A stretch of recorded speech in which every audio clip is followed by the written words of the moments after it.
কোনো ধরনের সম্ভাব্যতা যাচাই ছাড়াই ২০১৭ সালে রাজধানীর ঐতিহ্যবাহী ৭টি কলেজকে ঢাকা বিশ্ববিদ্যালয়ের অধিভুক্ত করা হয়।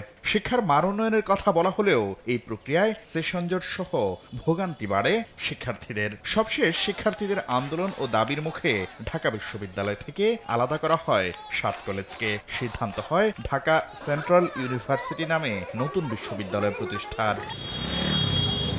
কেমন হবে প্রায় ২ লাখ শিক্ষার্থীর এই বিশ্ববিদ্যালয়? এমন প্রশ্নে বিশ্ববিদ্যালয় মঞ্জুরি কমিশন বলছে, নতুন এই বিশ্ববিদ্যালয় প্রতিষ্ঠা হলে ৭ কলেজের সব ক্যাম্পাসে সব বিষয় পড়ানো হবে না। যে ক্যাম্পাসে যে অনুষদ ও বিভাগ পড়ানোর উপযুক্ত সেখানেই সংশ্লিষ্ট বিভাগ ও অনুষদের কার্যক্রম চলবে। সম্ভাব্যতা যাচাইয়ের লক্ষ্যে মঞ্জুরি কমিশনের টিম ইতোমধ্যে ক্যাম্পাসগুলো পরিদর্শন করেছে।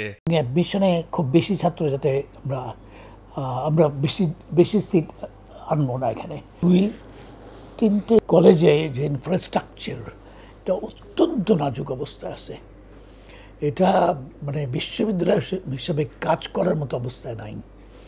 তো এগুলো বিবেচনায় রেখে আমাদেরকে তো কিছু করতে হবে। পূর্ণাঙ্গ বিশ্ববিদ্যালয় প্রতিষ্ঠার আগ পর্যন্ত ইউজিসির তত্ত্বাবধানে অন্তর্বর্তীকালীন কাঠামোর অধীনে চলবে ৭ কলেজের কার্যক্রম।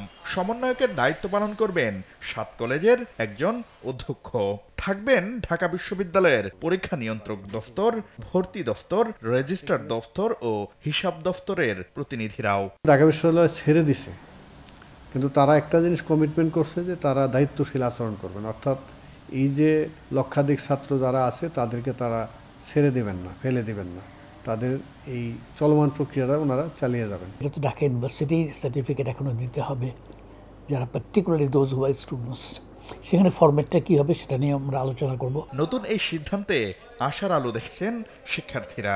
তবে আসন সংখ্যা কমিয়ে আসন্ন ভর্তি পরীক্ষায় নেগেটিভ মার্কিং যুক্ত করা সহ নানা দাবি তাদের। বিশ্ববিদ্যালয়গুলোতে যেমন হয় আমাদের এখানে তার চেয়ে অনেক ছোট ছোট ক্লাসরুম এবং সেখানে প্রয়োজনীয় আসবাবপত্র বা ল্যাব সংকট এগুলো প্রচুর পরিমাণে আছে। ১,৬৭,০০০ শিক্ষার্থী ৭ কলেজে রয়েছে। আমাদের দাবি এই শিক্ষার্থী ৩ ভাগের ১ ভাগে নামিয়ে আনা উচিত, না হলে ক্লাসরুম সংকটটা কোনোভাবেই যাবে না। আর ভর্তি পরীক্ষার প্রশ্নের মান আরেকটু স্ট্যান্ডার্ড করা উচিত এবং নেগেটিভ মার্কিং অবশ্যই চালু করা উচিত। আর মানসম্মত শিক্ষা নিশ্চিতে শিক্ষক নিয়োগ প্রক্রিয়া সহ সংশ্লিষ্ট সব বিষয়ে যোগোপযোগী সিদ্ধান্ত নেওয়ার পরামর্শ শিক্ষাবিদদের।